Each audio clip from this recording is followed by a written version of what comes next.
جس طرح سے سڑکوں پر جو توڑ پھوڑ ہوئی ہے سرکاری اور نجی کو جس طرح سے نقصان پہنچا ہے، پولیس والوں کو جس طرح سے ٹارچر کیا ہے، 587 پولیس افسران اہلکار جو ہے وہ زخمی ہوئے ہیں، جس میں سے 247 critically injured according to Fawad چوہے صاحب، اور 4 شہید ہوئے ہیں. تو can you draw comparison doctor Musaddiq صاحب؟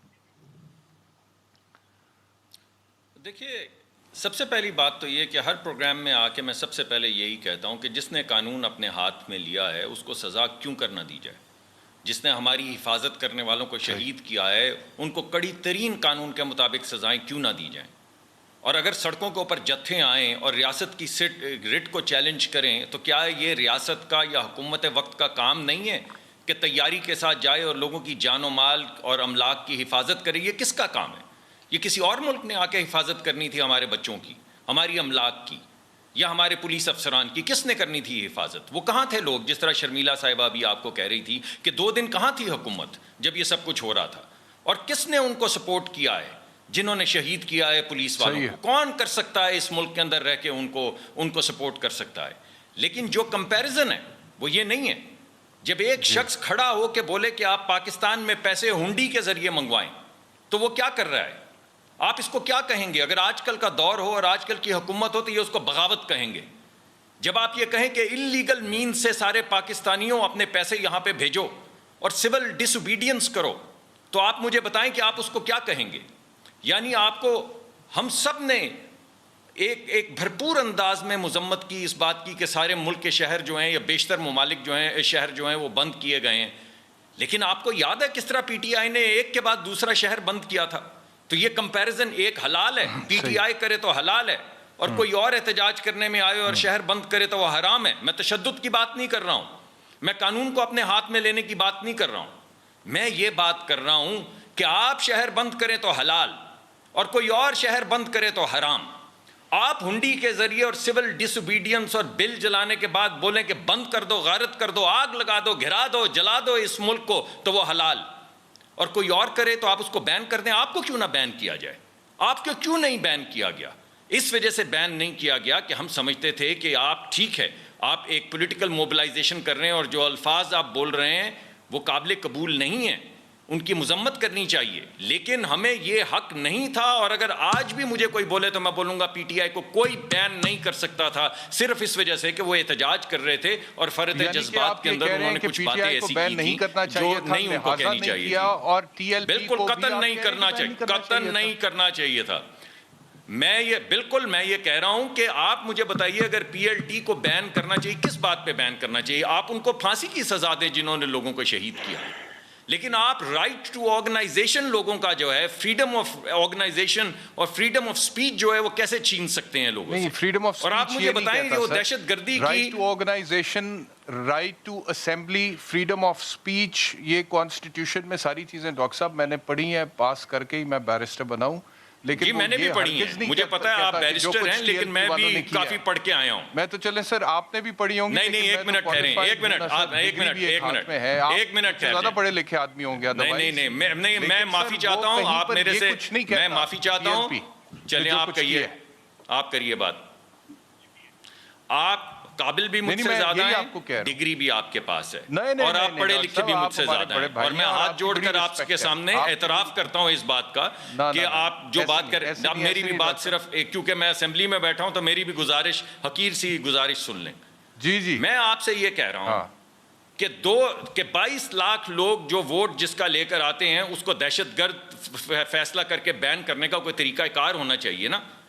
دہشت گردی یعنی لوگوں کا سڑکوں کے اوپر آ کے، مجھے پہلے میری بات ذرا میری بات مکمل ہو لینے دیجیے.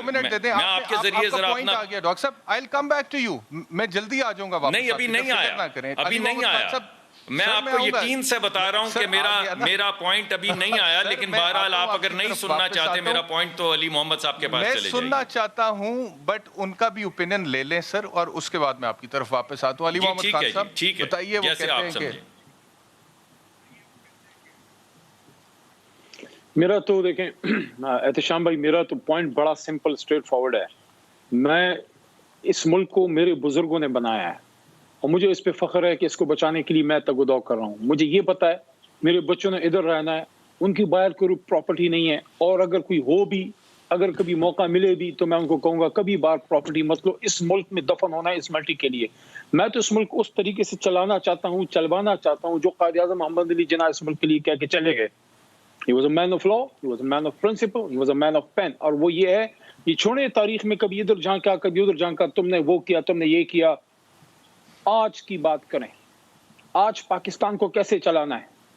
کیا پاکستان کو ڈنڈے کے زور سے چلانا ہے یا پاکستان کو قانون اور آئین کے مطابق چلانا ہے.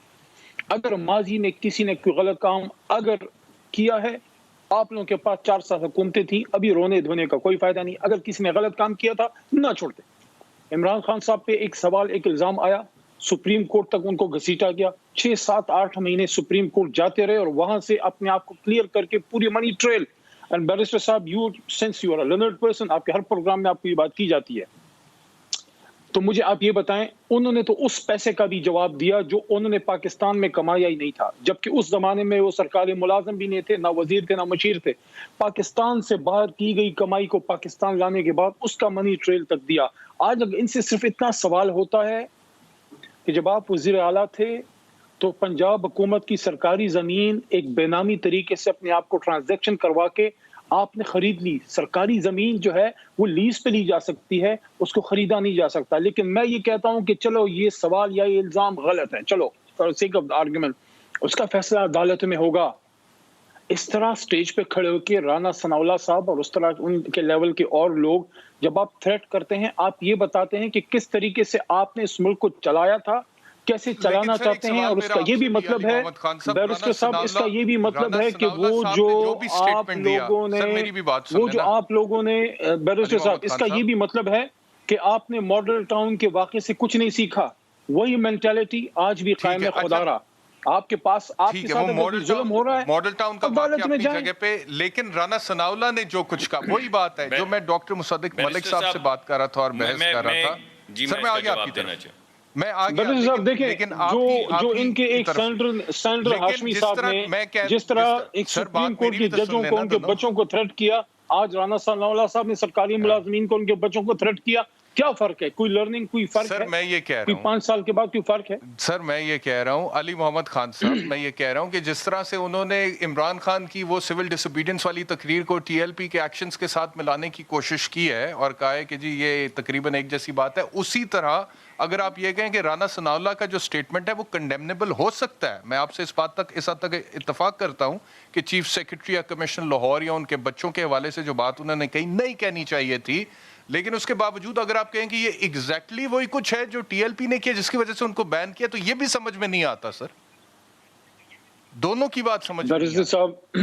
بیرسٹر صاحب میری بات سنیں, ایک تو ٹی ایل پی کے حوالے سے بھی میں آپ کو بات بتا دوں, ٹی ایل پی کے جو لوگ ہیں وہ ہمارے پاکستانی ہیں, ہمارے بھائی ہیں, وہ کوئی دہشت گرد نہیں ہیں, لیکن اس عمل کی وجہ سے ان پہ پابندی لگانا مجبوری تھی. ابھی دہشت گرد کہہ اب سنیں نا میری بات سن لیں, وہ ان سے ہم نیگوسیشن میں رہے, ان سے ہم بات کرتے رہے, ان کو قائل کرتے رہے کہ وہی بات جو آپ کرتے ہیں وہی میں بھی کرتا ہوں, وہی آپ بھی کرتے ہیں, وہی عمران خان صاحب بھی کرتے ہیں, پوری دنیا میں انہیں جا کے کی.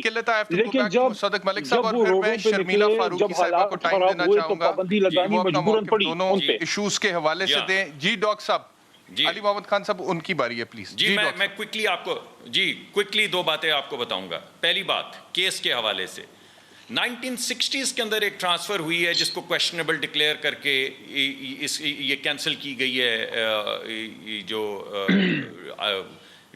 اونرشپ ڈیڈ ہے. 1960 کے اندر کسی صاحب نے پنجاب گورنمنٹ سے, یہ ہے وہ بات جو یہ آپ کو نہیں بتا رہے, یہ آپ کو یہ بتا رہے ہیں کہ 1980 کے اندر یہ زمین نواز شریف صاحب کے خاندان نے خریدی.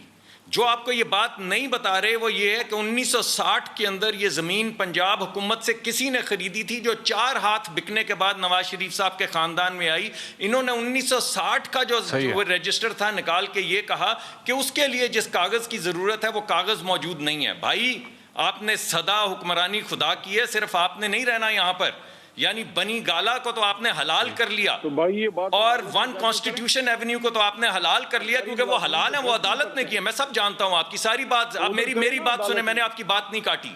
یعنی بنی گالا حلال ہے اور 1960 کے اندر کسی اور شخص نے جو زمین پنجاب حکومت سے خریدی تھی وہ حرام ہے. جی میں نے ساری آپ کی باتیں سنی ہیں, میں نے سب باتیں سنی ہیں, ذرا حوصلہ پیدا کریں اور میری بھی بات سنیں. حوصلہ ہی ہے. بنی گالا, جب آپ طاقت کے اندر ہیں تو بنی گانا بھی حلال ہے, آپ طاقت میں ہیں تو ایک کانسٹیٹیوشن ایونیو بھی حلال ہے. اور جب ہم طاقت میں نہیں ہے تو 1960 میں کسی نے خرید کے 4 ہاتھ بیچی اور 1900 آپ جو لوگوں کو بتا رہے ہیں کہ 1980 کے اندر یہ 1990 میں بیچی. چلیں چھوڑ دیں, آپ کو یہ بات اچھی نہیں لگ رہی تو چھوڑ دیں. مطلب آپ اندر آ رہے ہیں, میری بات, میں جو بات کروں گا آپ کو سننی پڑے گی, میری باری ہے. میں نے تو آپ کی پوری بات سنی ہے, نہیں سننا چاہیں گے تو میں کچھ بھی نہیں کر پاؤں گا. یعنی آپ حکومت کو تھریٹ کریں, افسران کے نام لائیں. بھائی آپ کو حق ہے کہ آئی جی کا نام لے لے کے تھریٹ کریں. آپ کا حق ہے کہ آپ یہ کہیں کہ ہم آئی جی کو اپنے ہاتھ سے پھانسی لگائیں گے. ٹھیک ہے, یہ ٹھیک ہے نا, یہ بات یہ ٹھیک ہے, یہ حلال ہے کہ آپ پکڑ کے آئی جی کو ہاتھ سے پھانسی لگائیں گے اور ہم یہ کہہ رہے ہیں کہ غیر قانونی حرکت نہ کریں. آپ پکڑ لیں, پھانسی لگا دیں رانا ثناء اللہ کو. پہلے آپ نے 35 کلو ہیروئن نہیں ڈالی اس کے اوپر, تو پھر پکڑ لیں, پھانسی لگائیں. جو آپ کے خلاف بات کرے اس کو پھانسی لگا دیں.